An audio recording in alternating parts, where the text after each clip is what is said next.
operations zaffe ez'okulwanisa obubbi bw'ente. Eno yali mu Abimu district. Tuyina tiimu yaffe erwanisa obubbi bw'ente gye bayita Police Anti-Stock Theft Unit ASTU. Eno bawasiganya amasasi ne ba warriors naye temuli yafa okujjako nti ba warriors badduka ne basuulawo ente 120 ze baali babbye, era wetwogerera kati nga tuziina mu barracks yaffe. Usually bwe tukwata zino ente waliwo process gye tuyitamu abantu okujja okuidentifying ente zaabwe. So tubadde twagala okubategeezaako ekyo, naye nga ebikwekweto byaffe mu Karamoja bikyagenda maaso bulungi. Mwebale nnyo, mwebalire ddala.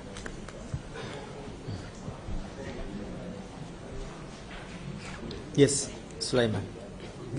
Morning, Sebo.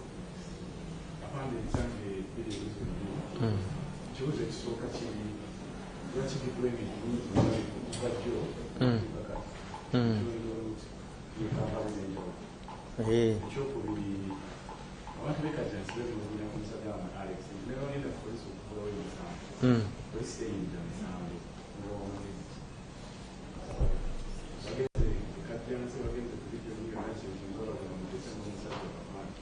Okay.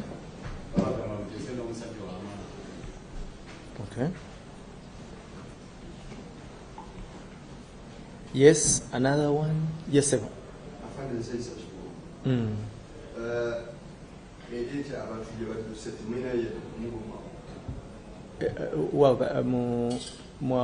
Mugondi. Medical. Oh, okay.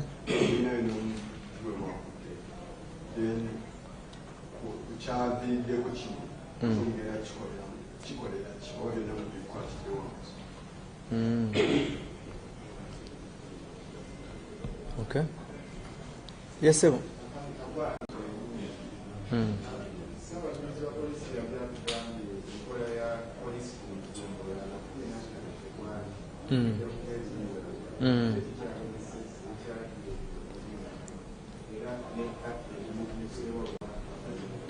Kale.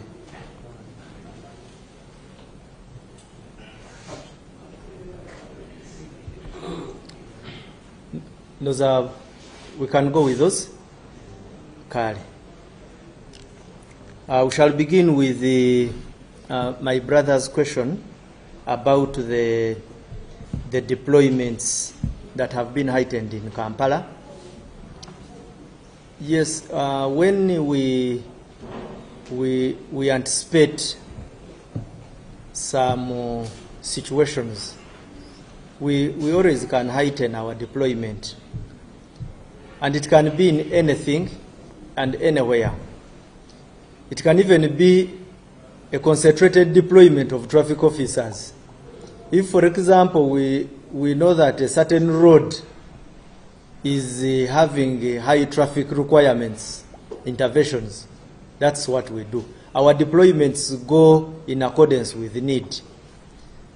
So today, if our intelligence is that probably there is 1 or 2 people who wants to create a scene, then we deploy. So that deployment is normal, and it is in line with how we always appreciate threats, inconveniences, disturbances. It's just usually a countermeasure.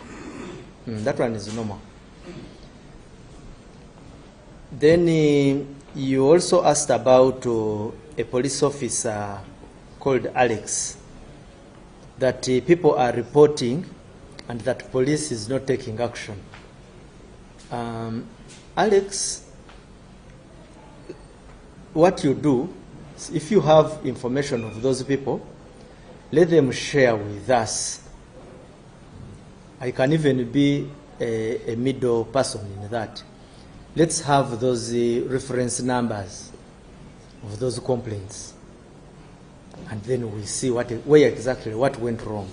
But what I know is that if Alex committed any offense, then there would be no reason why action would not be taken against him. And then secondly, the whole police cannot cover Alex. Not really. So you refer those people to us here, and then we get to the detail of the nature of their complaint and where they could be stuck. Yes.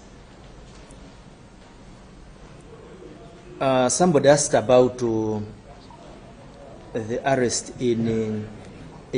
whether we have made any arrest in Madikolo. The report I got by the time I came to air, we had not yet. At least that's, but of course, our investigations are ongoing, and the very fact that there was a murder, there were injuries, certainly some people will be arrested at some point. What I know and I recall is that we did a medical examination on some of the injured people, so action will certainly be taken. It's a matter of time. Yes. Then lastly, the action. Yes, he asked what are we going to do in case such cases happen or not happen? Usually, these cases, we have, as a police, we always have a two-pronged approach. On one side, we hold people accountable for their actions, because that's what the law says. But on the left-hand side of things, we also use soft power. People commit some of these offenses, and at the end of the day, you realize that beyond only prosecution, you need also to talk to them, especially these communities. So we usually, as police, you will find our community liaison officers on the other side coming in and talking to these communities and sharing with them the dangers of acting in the manner in which these particular people acted. So usually we use a two-pronged approach. For the death, life was lost, so life will have to be accounted for. People were injured. Whoever injured them shall not walk away free without at least giving an explanation before courts of law. Yes. Lastly, one of you asked about our progress with the sub-county policing model. We are progressing well. Just like the way IGP told you, we prefer to do more of the working than the talking, because we can as well do it the other way around. We come here and talk a lot and do little. But like I can assure you, there is a mass troop movements to ensure that we pollinate the various police stations which were created with the requisite numbers. Several transfers were made. Certainly, of course, you will be patient. People are moving, but surely officers are reporting, work is going on, command is taking effect, and we shall be at a certain point when we feel appropriate to tell you that the progress level is this and in this quantity or quality. We even have registered. That's why I said we don't want to do too much of the talking. There are communities which have been offering working spaces, land, and all this is going on, where you find sub-counties, because people really are owning this process. DPCs and RPCs are reaching out to community leaders to own up the process, be part of the police, know its mandate, feel the value that this module is going to bring to security, and particularly at the sub-county level. So it is work in progress, but work which is progressing well. Yes. kanziremu mu Luganda omwabuziza ku deployment eri mu Kampala nti nga nene ye usually fe buli bwe tuwulira nti waliwo ensonga etwetaaza okudeployinga tudeployinga kebe nti oba issue ya traffic olusi tuba n'abagenyi waliwo olusi bwe tuba n'abatusumbuwamu with public order era tukola ki kubanga gwe mulimu gwaffe ng'abapoliisi tudeployinga abo abasirikale be tudeployinga basirikale baffe era baba baliwo kutuwa obukuumi n'okumakinga sure nti tewaliiwo kajagalalo tewaliiwo obumenyi bw'amateeka mu ggwanga era deployment eyo mukwano gwange gitwale in good faith era gwe mulimu gwaffe nga poliisi. Then wabuuziza ku kya omusirikale bayita Alex nti Alex bamureporting emisango mingi ekajansi naye poliisi terina kyekola. Maybe kyenaalisabye ekirungi nkolegana namwe bulungi nga media mutuleetere ku misango egyo oba abantu abo tutegeere abantu abareportinga tutegeere ne progress ya investigations we zituuse naye kyemanyi nga Uganda Police Force tetuyinza kubikirira musirikale yenna bw'aba nga alina kyakoze ekitali mu mateeka. Then waliwo abuuziza ku kya ekintu ekyaliwo mu Madikolo we bayokyeza amaka ebisatu wafiirayo n'omuntu n'abantu abalala ne balumizibwa. Abadde abuuza nti tugenda kukolawo ki? Of course tugenda kukolawo already okunoonyereza kwatandika olunaku lwewabaawo kino. Naye usually nga poliisi just njagala mbategeezenga nti buli wabangawo ebintu nga bino ebirimu communities okulwana nosanga abantu ekyalo kino kivudde wali nekyataakinga wali wabaawo omusango gukoleddwa tubonereza abo ababa baguziza naye ate usually tutera nnyo n'okusomesa kubanga okubonereza kuka tekumala naye olina n'okwogera n'abantu era usually nga bw'ogenda mu maaso awo ojja kusanga nga community liaisons officers baffe bali ku ground already baba batandise okwogera n'abantu naye nga kyetujja okukola of course abakikoze bo balina okubonerezebwa mwafiiriddemu n'omuntu naye n'okwogera nabo ng'abantu ng'ebyalo nakyo tujja kukikola. Ekisembayo kyemwabuuziza kiri ku sub-county policing model yaffe tututuuseewa. Sub-county policing model etambula bulungi. Ekisooka system eno oba model etambulira wamu n'abantu n'ebyetaago byabwe.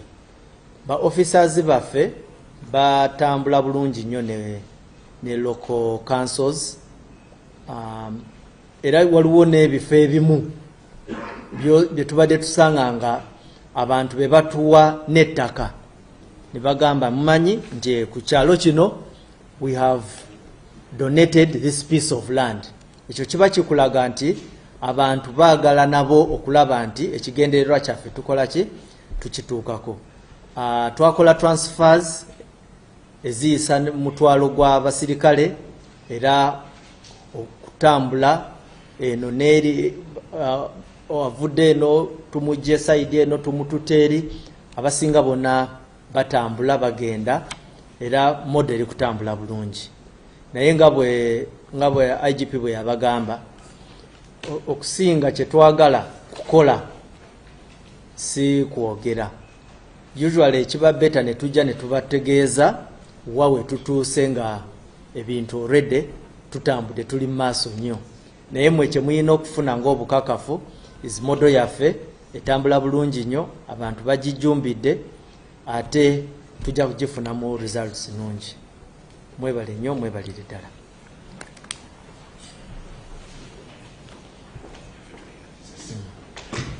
Who's coming next?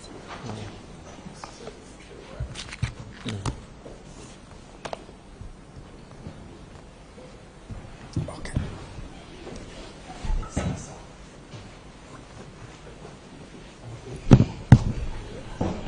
Weyo kachikeni mangu. Nkofire bagisa.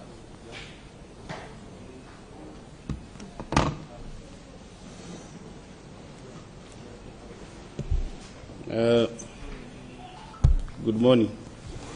Very first one item, I felt it should be communicated because it is a plus on the police response. It's not always good to communicate only bad news. On the 14th of February, our police at Kasangati responded to an incident of aggravated robbery that occurred at Mukadwe Hardware Wampewo in Kasangati Division in Wakiso. Our officers responded after they received information that a security guard with detailed security services had turned against his employer and stole cash amounting to 79 million Ugandan shillings, which was meant to be banked at Standard Chartered Bank.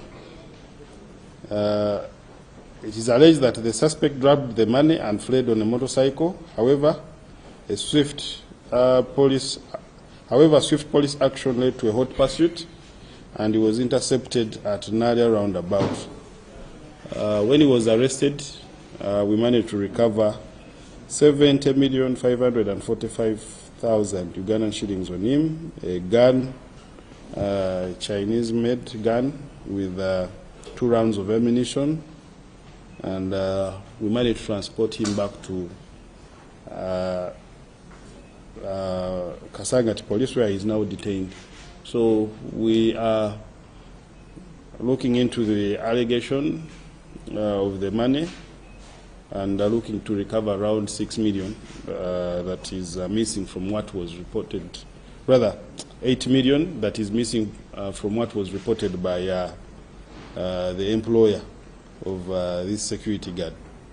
So the money was stolen from a hardware, and investigations are ongoing. We want to thank the police for their swift response, especially the police at Kasangati that responded very fast and managed to put up a chase and managed to intercept the suspect in an area. More details will be availed as soon as possible. The name of the suspect is Ndamwa Joseph. Is the suspect.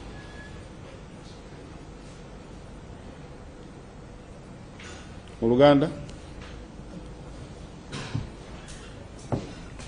tuyina askari gwe twakutte kunaku z'omwezi 14 olunaku lwa Valentine. Waliwo yamusaba ebimuli mangu awo, magezi gamugamba sooka okwate mukamaawo. Mukama we yali agenda twala sente milioni 7.9 mu banka awo, n'azimunyakulako era n'adduka nazo. Bino byali ku hardware gye bayita Mukadwe Hardware Wampewo, esangibwe Wampewo mu Kasangati Division wano mu Wakiso, era ng'asikaali ono bamuyita Ndamu wa Joseph akola ne detail security service. Yalina emundu kika kya SKS ng'alimu amasasi 2. Yadduka ne sente zino naye poliisi oluvannyuma lw'okubitegeerako ng'ekozesa obukugu obw'enjawulo yasobola omugoba nebako wemuteegera we yamukwatira. Ku ye poliisi ekakasa nti yamusanga ne milioni 7,557. Essaawa zino kaweefube aliwo wakulaba nti nno tumanya balance ono w'emiliyoni 8 aliwo naye nga y'omukwate tumuyina ali ku poliisi yaffe Kasangati nga tugenda mu maaso n'okunoonyereza ku bubbi buno. Twebaza abasirikale naddala abapoliisi Kasangati abasobola okugoba omuntu ono ne bamukwata ne basobola n'okuba nti no bamusuuza ssente zino. onoonyereza ku kyagenda mu maaso tujja bba tubabuulira wanaaba waliwo ekipya ne bali bagiyita mukaddwe hardware company oli MUKADWE oba mukandwe. Maybe a officer made a mistake. The security company works for is called Detailed Security Services. Detailed. Thank you.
Good morning to everyone. We are here to update you on what happened on our roads across the country. Press briefing on the 17th of February 2025. During last week, a number of road crashes that led to loss of lives and injuries were registered. Motorcycle-related crashes accounted for the majority of the incidents, with 49% of the total death, followed by pedestrian-related crashes with 30% of the total death. And the contributing factors of these crashes were looked at as 1, reckless driving, which included unsafe overtaking and speeding, and this significantly contributed to these road crashes. And those alone contributed to 54%. Irresponsible behavior, a lack of adherence to traffic regulations also increased the risks of these crashes on the roads. Among the notable crashes were 4 people died in a fatal road crash which was registered on the 16th of February 2025 at 10 at a place known as Chibale Trading Center along Palisa Kumi Road in Palisa District. The crash was involving a motor vehicle UAS 781Q, a Mercedes-Benz truck, and a motorcycle registration number UEK 050L, a Bajaj Boxer. This crash occurred when the motorcycle carrying 4 people, including the rider, collided with the said truck. The motorcycle was traveling from Agule Road and failed to exercise caution when joining the main road, and this resulted in a devastating collision. And unfortunately, all 4 people on the motorcycle lost their lives instantly. Preliminary investigations indicate that reckless riding was the primary cause of the incident. We thus urge all motorcyclists to adhere to essential traffic rules. It is a norm or a common habit where motorcyclists carry more than 1 passenger on their motorcycles. and unfortunately that the passengers also accept to be added onto other passengers who are already on these motorcycles, which is very, very dangerous to their lives, and of course, as it also contravenes with the traffic laws. So it is important for these motorcyclists to always carry only one passenger on the motorcycle in order to ensure that they are in full safe control of their motorcycles.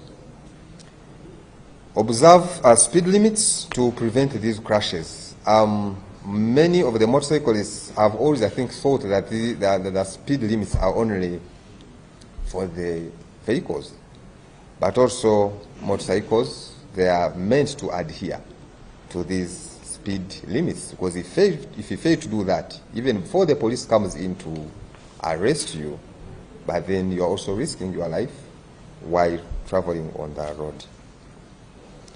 Another incident, 4 people died and 37 others were injured in a single fatal crash which was registered on the 13th of February 2025. It was at around 7:40 p.m. at a place known as Omukatagu along Ishaka Kagamba Road in Bushenyi district, and it was involving motor vehicle registration number UAX 019K, a Mitsubishi Fuso. This crash occurred when the driver of the said motor vehicle was carrying believers of Owobsobozi Bisaka from Hoima to Kisoro and failed to navigate a sharp bend at a high speed.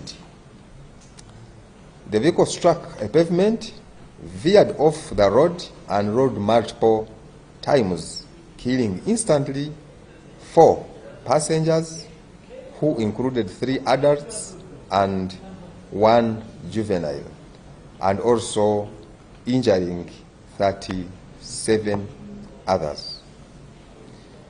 The preliminary investigations reveal that careless driving by the truck driver, who is currently at large, was the cause of the incident.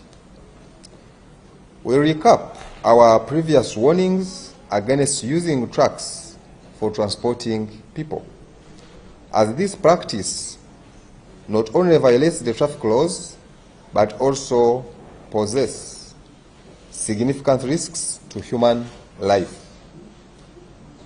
The safety of people is paramount. This is also a common habit with market vendors. So it is important for everyone to know that it's upon themselves to protect their own lives by not risking to sit onto these trucks, more especially those that go for markets. They always put luggage and then sit on top. But then it gets worse when now also churches such as this. So as we have always said that road safety is everyone's responsibility, we must all condemn this. And for people who sit on these trucks, they must know it is very dangerous for their own lives, and this contravenes the laws of traffic. We thus urge the public to prioritize their safety and refrain from boarding trucks for transportation. Your safety is our top concern. 2 pedestrians, a mother and a son, were also knocked dead at around 7:30 a.m. on the 15th of February 2025 at a place known as Kisekende in Mubende. The driver of motor vehicle UBK 491A, a Toyota Primo, was traveling from Mubende town to Mityana at a high speed. In an attempt to avoid a pothole, the driver lost control of the vehicle, striking and killing the 2 pedestrians instantly. The vehicle also collided with a motorcycle, injuring the rider. We thus urge all motorists to exercise extreme caution, particularly in urban areas with high population density. Adhering to speed limits is crucial in preventing such tragedies. While the pothole may have contributed to the incident, the driver's reckless behavior was also a significant factor. I believe if this person was not to be driving or was to adhere to the required speed limits within the towns, this incident could have been avoided. We are actively searching for another incident. We are actively searching for Ayebare Medad, the head teacher of Ibanda High School, in connection with a fatal hit-and-run crash on the February 10th, 2025. Ayebare Medad allegedly struck and killed Mugume Herbert, a 7-year-old pupil in Nyabushche, Church of Uganda, while speeding along Ibanda Mbarara Road at Nyabushche Trading Center. Following this incident, Ayebare Medad abandoned his vehicle at Kanoni Police Station in Kazo and fled the scene. The vehicle was later towed to Ibanda Police Station, where it is parked for further investigation. We appeal to anyone with information regarding Medad's whereabouts to come forward and assist in bringing him to justice. We also witnessed a number of crashes that involved vulnerable road users, especially school-going children and other pedestrians during last week. And all of which were, most of them, the majority, were of hit and run incidents and due to speeding. As a crucial reminder to all drivers, it is essential to understand your duties in the event of a crash as stipulated in the Traffic and Road Safety Act, CAP 347, Section 114. If I can give a highlight, it stipulates that you must stop immediately and provide your name, address, and the name and address of the vehicle's owner, if different. If you fear for your safety, report the crash to the nearest police station or police officer. You can give a call to your friend who is a police officer and report this crash. But then this must be done within the period of 24 hours after the incident has occurred. And this is as mandated by the law. Whereas subsection 8 clearly stipulates the punishment of anyone who fails to comply with this law. Any person who fails to comply with any provision of this section commits an offense and is liable on conviction to a fine of not less than 5 currency points and not exceeding 30 currency points. A currency point is equivalent to 20,000.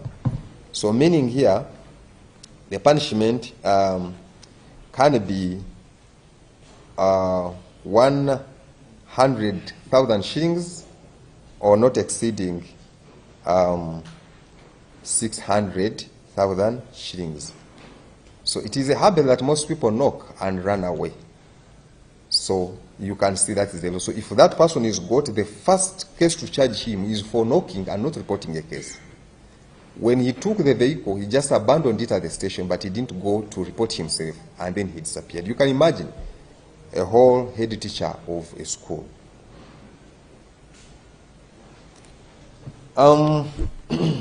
During the past week, our traffic enforcement operations resulted in the arrest of 856 drivers nationwide for various offenses, including driving without licenses, expired licenses, dangerous loading, careless driving, and speeding. And out of those, the 856, 76 were those who had never seen how a license looks like. And be informed that if you are got without a permit at all, for you, we do not have a ticket for you. You have to go to court. So all those people were taken to court. In this week, therefore, our operations will concentrate on the following. Please, I am here to warn you. For all those driving on roads without licenses, those whose licenses are expired, you must not step onto the road. Our operations are going to be intensified on those areas. Careless driving, especially those that drive, they are in a jam, then they get to shoulders and start driving off the road, as if for them they have more emergencies than others. Our officers are going to be on the road to arrest whoever violates such, including those that drive in one ways. You must be warned that this week our eyes are open, we are getting to the roads, and we are not going to allow anyone violate any of those laws. Also, drink driving, we all know the time that one comes in, and this one also targets to crack down drivers that use these roads under the influence of alcohol. We also continue with our road safety campaigns to improve or to promote the behavioral change, and our continued efforts to promote road safety, to reduce crashes, and foster a culture of responsible driving. As I conclude, there are some changes in regulations. Some new regulations have come up, others have been changed a bit. But as traffic, we are also still preparing. So probably next Monday, I should be able to come here and tell you about all those new changes as we are also preparing, because I want us, I come here to talk about them when we are also ready out there to enforce them. Most of them are on speed. So I should be able to give you the updates next week. But in the meantime, be preparing yourselves as well as we also prepare ourselves. The very last, I always give our toll-free numbers for people to reach out to us in the case of any traffic violation, as we are all aware that we cannot reach out everywhere, but for you people can be everywhere. So please call our numbers here to give us information on who is violating the traffic laws. Don't keep quiet, sitting in that bus. The driver is on a phone, is very busy overtaking where he's not supposed to overtake from, and all you do is to sit and wait for traffic to get them. Meaning, before you get to where traffic is, you can get a problem for that time. So please call us and give us this information. 080-0199-099. We also have a WhatsApp number that you can choose to just send a message with also evidence of what is happening. Some of you have been able to capture those videos. We thank you. And then you have shared with us these videos, and we have also used them as evidence against those who are violating these laws on the roads. And this number is 0779 999 999. Others have gone ahead to use our social media platforms, the X handles, WhatsApp, Facebook, to give us information. Please go ahead. This is helping us a lot to always apprehend those who are violating the traffic laws on the road. Remember that road safety is a collective responsibility. I thank you.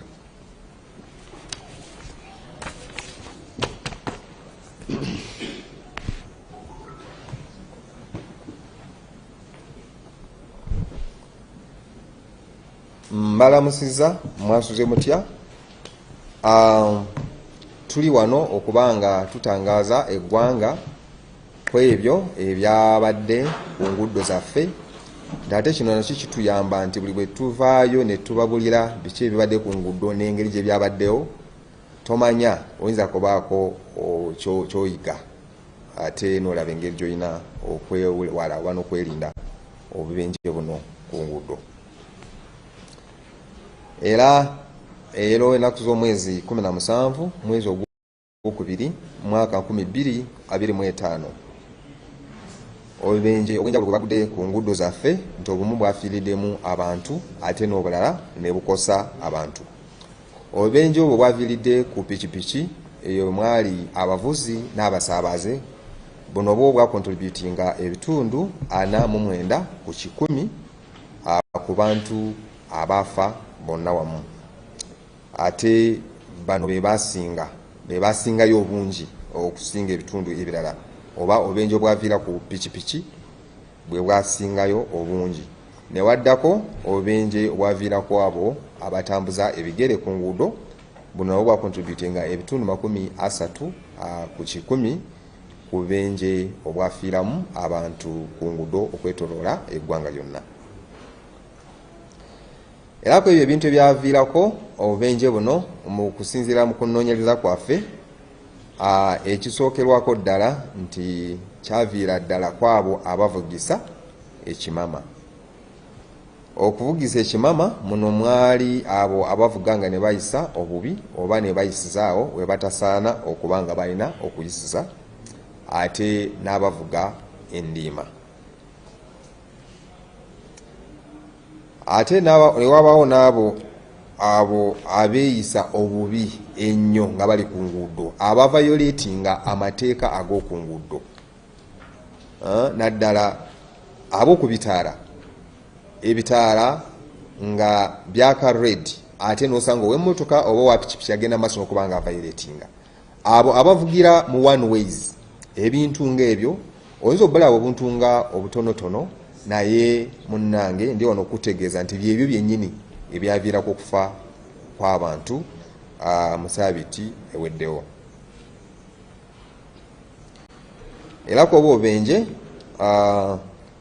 obwali obw'amaanyi ennyo, abantu 4 baafiira mu kabenje akaabaawo ennaku z'omwezi 16 mwezi ogwokubiri mwaka 2025 zaali ssaawa 4 ku kifo ekyamanyiddwa nga Ekibaale Trading Center oba mu katawuni ak'Ekibaale Trading Center ku luguudo lw'e Palisa 10 mu disitulikiti ey'e Palisa. Kano ko kaalimu emmotoka nga ya kika kya UAS 784Q, eno nga ya kika kya Mercedes Benz Elalole, ate ne pikipiki ey'ekika kya Bajaj Boxer namba UEK 055L. Akabenje kano kaabaawo olw'oyo owa pikipiki yali yeetisse abantu 4 nga n'omuvuzi wa pikipiki mwali, kitegeeza yali yeetisse abantu 3 nga naye wakuna omuvuzi. Bwe njogera ekyo buli muntu ategeera nti kati omuntu ono ayeetisse abantu 3 tasobola kubanga atudde butereevu ku pikipiki eno, era yaba atudde ngeri mayembe nga abantu bali mabega oba ku tanka. So bwe yali ava ku luguudo lwe Agule, era n'atayimirira okusooka okukkiriza oba okusobozesa oyo eyalina right of way ow'emmotoka okutambula. Kati ye n'amala agayingira oluguudo luno, era n'atomeregana n'eyo emmotoka eyogeddwako, era ekyokusasi nti abantu abo bonna 4 nga bwe bali batambulira ku eyo pikipiki teri eyalutonda, bonna baafiirawo. Okusinziira mu kunoonyereza kwaffe okwakakolebwako, era kiraga nti okuvugisa ekimama okwoyo wa pikipiki kyekyaviirako kano akabenje. Era tukubiriza abo bonna aba pikipiki, abavuzi ba pikipiki nti mwe buli bwe twogera ku mateeka agakwatagana ku bidduka byonna ku nguudo namwe mubaamu. So mulina kumanya nti speed nazo tulina okuba nga tuzobuzavinga ng'abavuzi ba pikipiki, tetulina kwetika abantu bangi, ate tulina n'okugondera amateeka gonna nga bwe galagirwa ku nguudo zino. So mulina okwetikanga omusaabazi omu eteeka we liragira, era bw'oteekako abasuukamu omu era guba musango. Akabenje akalala nako kano kafiiramu abantu baali 4 era ne kakosa n'abalala 37. Kano ko kaaliwo ennaku z'omwezi 13 mu Gwokubiri mwaka gwe gumu, zaali ssaawa 1:40 ez'akawungeezi mu kifo ekyamanyiddwa nga Omukataagu ku luguudo lw'e Ishaka Kagamba mu district ey'e Bushenyi.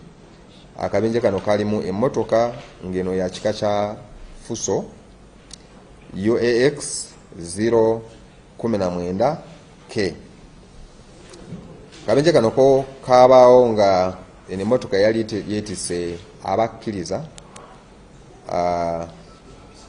ababisaka, era bano baali bava e Hoima nga badda Kisoro, era omugoba we n'emmotoka bwe yatuuka mu ekyo ekifo n'alemererwa okukontrolinga okubanga kontrolinga emmotoka yakoona pavement, ate emmotoka negwa wansi, ate kwe kuttirawo abantu abo 4 abaali batambulira ku emmotoka emabega, era emwali abantu 3 nga bakulu n'omwana omu nga muto, era kabenje ke kamu ne kakosa abalala 37. Mu kunoonyereza kwaffe okwakakolebwako, era akabenje kano kaviirako ono omugoba w'eno motoka, kubanga ekisooka yali avuga endiima, ate ekyo kyaviirako okulemererwa eno emmotoka ng'atuuse mu koona eyo ey'amaanyi ennyo mu kifo ekyo. Era ono ye omugoba w'eno emmotoka teyasigalawo, naye tuli mu kumunoonya okulaba nti waliwo obwenkana. Era bulijjo tuvudde emabega oba tuzze nga tukubiriza abantu obutatambulira ku mmotoka zino ezetuyita trucks oba ebiroole. Omuzigo guno gutera kubeera mu abo ab'obutale bateekako emigugu ne batuula kungulu.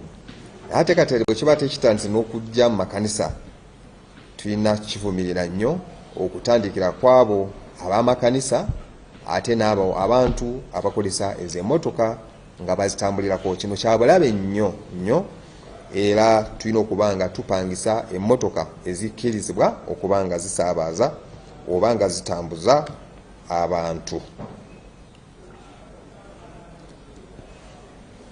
Akabenje akalala nako kano kafiiramu abantu 2. Bano yali omukyala n'omwana we, era bano baali babigere, zaali ssaawa 1:30 ez'okumakya ennyo. Bano baali bagenda mu ndimiro, zaali nnaku z'omwezi 15 mwezi Ogwokubiri omwaka guno ku kifo eky'e Kisekende mu district ey'e Mubende. Era akabenje kano kabaawo olw'omugoba ow'emmotoka ey'ekika kya UBK 491 nga ya kika kya Toyota Primo bwe yali atambula ng'afuluma etawuni ey'e Mubende ng'adda ku luguudo olw'e Mityana ku speed ey'amaanyi ennyo, era mu kwagala okusala ekinnya ekyali mu maaso ge, emmotoka eno n'elemererwa omugoba waayo kwe kukoona omukyala n'omwana we abaali batambula nga bagenda mu nnimiro n'ebattirawo. Ate emmotoka eno n'egenda mu maaso n'okubanga ekoona owa pikipiki yali ayimiridde ebbali, ate n'emukosa bubi nnyo. Era tukubiriza abantu bonna naddala nga bavugira mu bifo bino ebirimu abantu bangi, ebirimu ebizimbe, ebirimu amasomero, amalwaliro, churches n'ebirala, nti buli bwe tusembera mu bifo bino tulina okuba nga tukendeza ku speed gye tutambulirako, kubanga tumanya nti mubaamu abantu bangi abatambuliramu. tuyinza okwekwasa ensonga ey'ekinnya naye ate singa ono omuntu yali avuga mpola oba ng'atambula ku sipiidi eragiddwa oba gye tulina okutambulirako mu tawuni, kino tekyandibaddewo. Yandidde ogize bulungi ekinnya ate n'agenda mu maaso, so nga si motoka okumulemera. Buli bwemubaamu element ey'okubanga nti emmotoka eremereddwa omugoba waayo, mubaamu element ey'okuvuga endiima.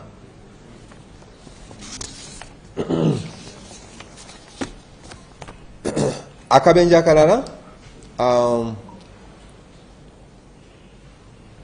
poliisi eri mu kunoonya Ayebare Medad, ono nga ye headmaster ow'essomero erya Ibanda High School erisangibwa Nyabushike.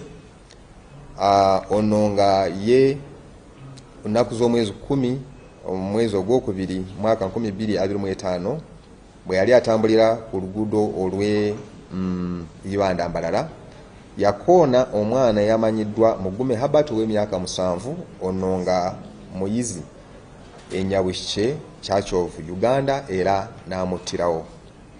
Omusajja ono teyayimirira era yadduka n'agenda emmotoka eno n'agisuula ku Kanoni Police mu district ey'e Kazo ate ne yeeyongerayo. Era emmotoka eno emaze dde okuba nga egibwayo e Kazo n'etwalibwa e Ibanda omusango gye gwakolebwa, ate nga ne poliisi egenda mu maaso n'okubanga. Era tusaba omuntu yenna amanyi ono omusajja Ayebare Medad waali atuyambe naddala gwe omusajja owa TV West, mutuyambe mutubuulire ono omusajja waali. Kati imagine omuntu omusomesa ku level ey'obusomesa ate n'okoona ate n'odduka. Kati oluusi okiyinza n'okuleetamu okubuusabuusa nti oba wakikola ng'okigenderedde, naye bw'oba nga tewakigenderera nga akabenje nga bwe tubulaba bulijjo, kikulu nnyo nti obubenje buno tulina okuba nga tubulipootinga. Era mu ssabbiiti eno eweddewo obubenje bwali bungi obwekuusakuusanyo ku nsonga bwe zityo ez'okukoona ne mudduka ate nga muli mu kuvuga endiima. Ntate n'abantu bangi abaabugwamu buno obubenje twalaba ku baana nga 4 mu ssabbiiti eweddewo, abaana abato ate nga byonna byekuusa mu kuvuga endiima ne tukoona ate ne tutaripootinga obubenje buno ne tudduka. Era bwe ndi wano okutegeeza nti etteeka we liri ate lirikirya bulungi nnyo eryogera ku abo abakoona ate ne badduka. Era litusaba nti gwenga omuvuzi w'ekidduka kyonna oba omugoba w'ekidduka kyonna nti bw'obeera ku luguudo n'ofuna akabenje, guba mulimo gwo okuyimiriza emmotoka yo n'owa byonna ebikwatako eri abo abagudde mu kabenje kano, ate n'ogenda ne ku poliisi n'oripootinga ebintu bino. Ate bw'oba otya okuyimirira olw'okuba nti oluusi bayinza okukulinkinga oba okukukubiraawo, kati olina okuba nga onoonya poliisi weeri oba n'okubira omupoliisi gw'omanyi n'omutegeeza ku nsonga eyo. Era nga tokikoze, kino kyonna kirina okukolebwa, bino byonna birina okukolebwa mu bbanga eryenkana essaawa 24. Era bw'oba tokikoze ekyo, era guba musango okusinziira ku ssemateeka akwata ku by'enguudo owa Traffic and Road Safety Act CAP 347 akawaayiro aka 1014.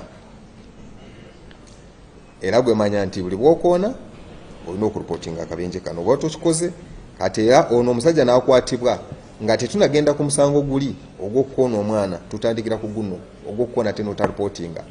Temulya nti yatwala emmotoka n'agiteeka ku station, teyagiteekako ate n'agenda ripootinga, no yagisuula ye n'akola ki, n'eyongerayo. So mujja tuyamba ku nsonga eyo tumufune. Era ku nsonga y'emu abo abataripootinga obubenje nga babukoze, etteeka ligamba nti oyo yenna amenya etteeka eryo ery'otaripootinga mu ssaawa 24 aba engasi bagiyita engasi aweebwa engasi ey'emitwalo 10 n'emitwalo 6 kusinziira. Ekirala mu ssabbiiti eno eweddewo ebikokoto byaffe ebyanjawulo ebyakolebwa okwetooloola eggwanga byakwata abagoba ab'emmotoka abenkana 856 ku misango egy'enjawulo. Emisango eno mwalimu abo abavuga nga tebalabangako pamiti bwefaanana, ne mubaamu abo abavuga nga pamiti zo zaagwawo, ate ne mubaamu n'abo abavuga nga beetisse bubi nnyo, naddala zino emmotoka ezi minibuses muziraba ndowooza atadde abantu munda naye ate kungulu neeyongerako ebintu ebirala oba emigugu, ensawo z'amatooke, ensawo z'amanda n'ebintu ebirala.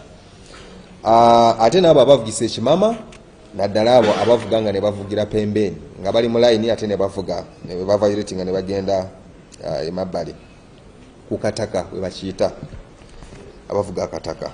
Ne mubamu n'abo abavuga abakwatibwa nga bavuga endiima.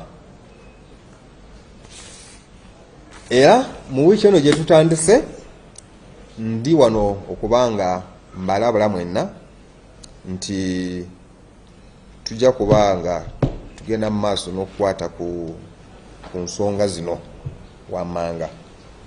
Esookerwako tulina okulaba nti buli muvuzi w'ekidduka kyonna ku luguudo naddala ab'emmotoka alina okuba ne license. Era gwe atalina license nga weeteekateeka okugenda ku luguudo, beera mwegendereza ennyo ate beera mweteefuteefu, kubanga bwe tukukwata tetulina tiketi yo.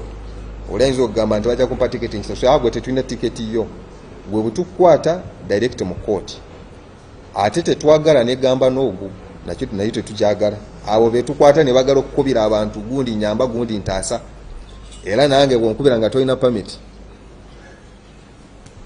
beera munywevu. So tubasaba mulina okubeera ne pamiti zammwe. Atalina pamiti togeza no riskinga n'otambulira ku luguudo.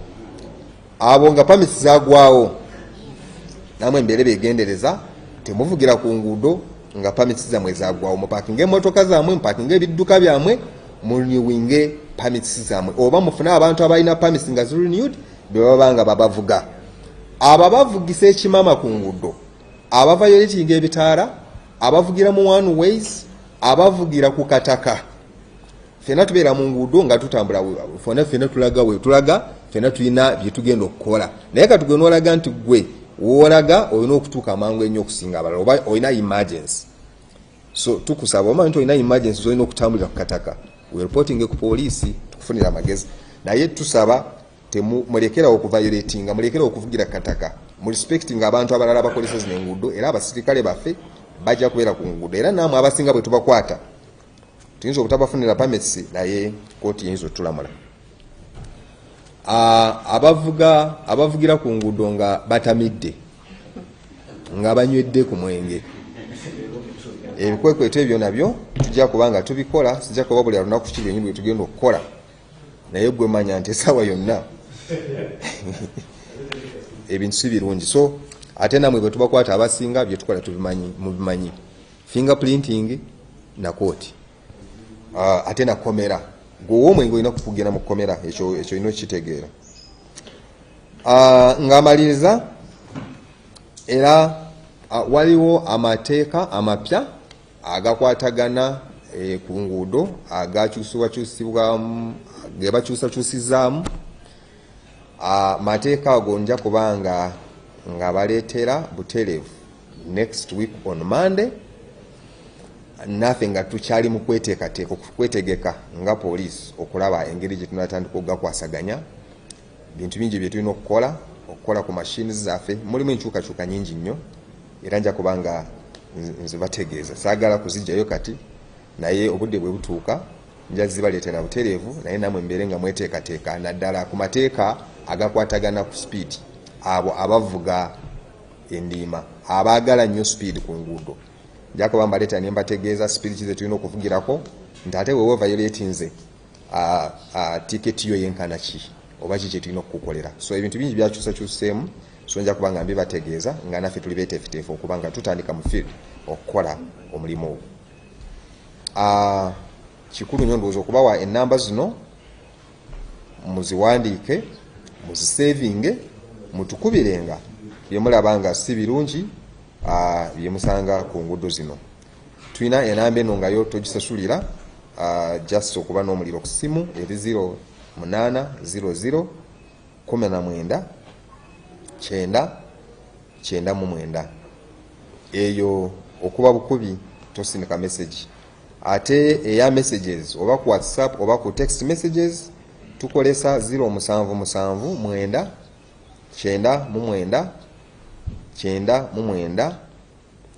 9 netugenda maaso n'okubanga tukolesa emikutu gyaffe egya social media gye tukolesa bulijjo okubanga tuweereza eri messages oba obubaka ku ebyo ebitali birungi ebifa ku nguudo. So tokkiriza okutuula mu motoka n'osirika ng'oyo omusajja olaba engeri gy'ayita oba driver gy'ali mu kuyisa mu makoona, gy'ali mu kuyisa emmotoka endala, ate gwe n'olinda okufa mu kifo ky'okwogera nga bukyali ne tubaako kye tukola, kubanga poliisi esobola kubeera buli wantu oba buli wamu.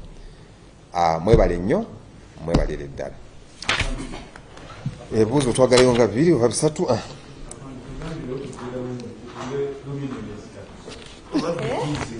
Kiki?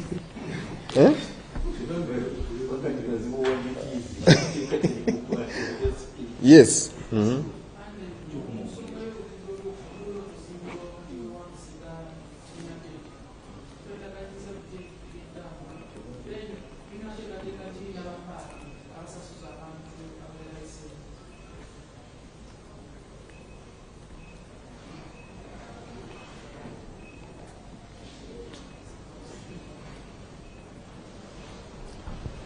Waliwo ekibuuzo ekirala tukole nga 2 mbaddemu tugende.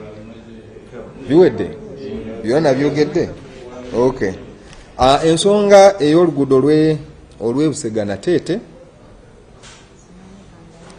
otegeeza nga wakava ku poliisi ndowooza awo ku paaka.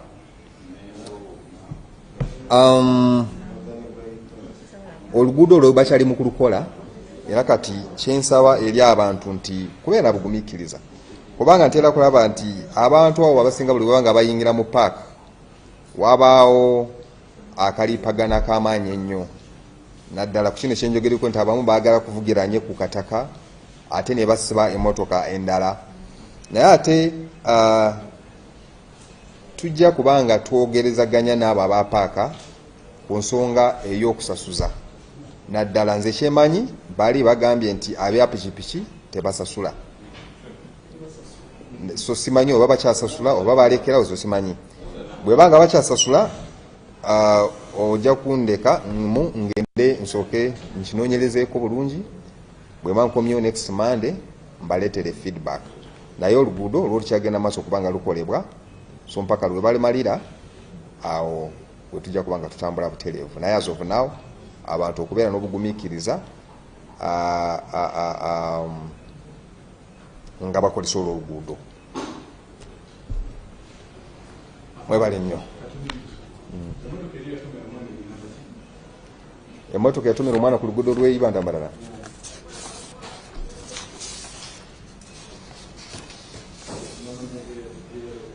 N'amanya gaki?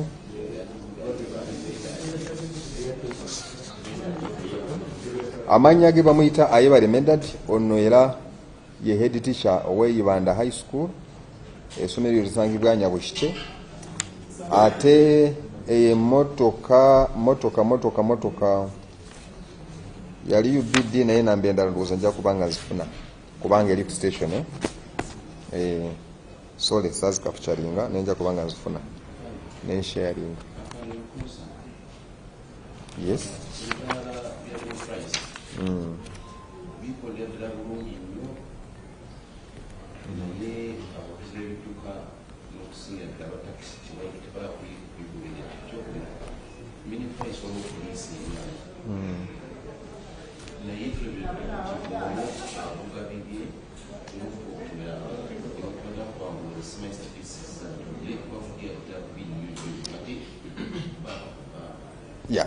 Ebyo byenjogeddeko mukulu Judy nti tujja kubanga tuteekamu amaanyi mu bikwekweto bino naddala kwabo abavayoleting ebitaala. Ate n'ekirala abantu kye balina okumanya nti mu bitaala traffic eyina obuyinza oba obusobozi obubange bucontrollinga. Okay, nti traffic will take precedence in places in areas of traffic lights, so we can have traffic control jam other than the lights okusinziira. Then I think we are almost really getting solutions to all of those issues, like e-tickets. If you can't lodge an e-ticket, you violate, immediately you get yourself a ticket. But before we are there, please, tulina okubanga tugoberera ebitaala ku nguudo zino. Era abasirikale baffe mu wiiki eno gye tutandise, gwe wenna ali mu planning okuviolatinga ebyo ebitaala. Era planning n'okufuna sente zinasasula tickets zetugenda okuba nga tubawa. So tubasaba mugobererenga ebitaala kiki ebigamba, tutambule bulungi, muleme okuviolatinga amateeka ag'oku nguudo. Mwebale nnyo.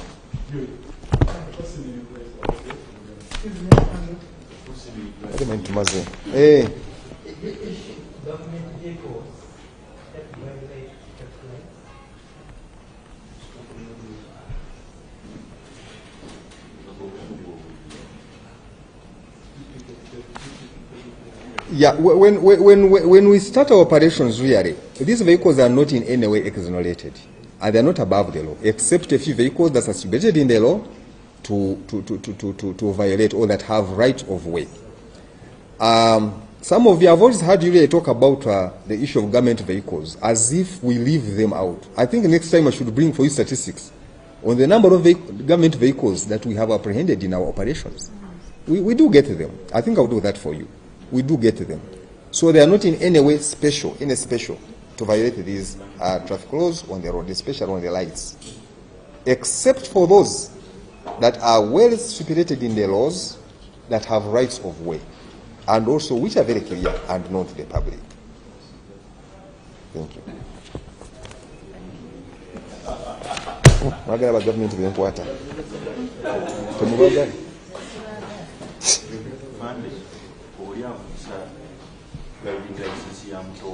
And oh no. Tutandikire ku ono ndowooza.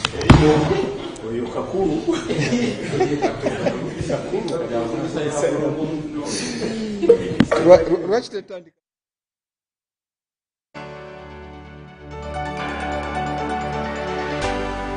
UBC, inspiring Uganda.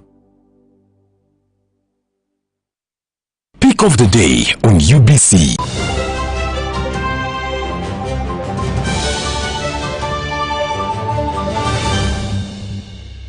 Was brought to you by I'll call you every day, yeah yo, You can now get all the Chibuzi out with MTN voice bundles. Call all networks, Kubei Dondoro. Buy a 25-minute voice bundle for only 1,000 or buy any daily voice bundle of your choice. Dial *100 *21# and select daily or use the My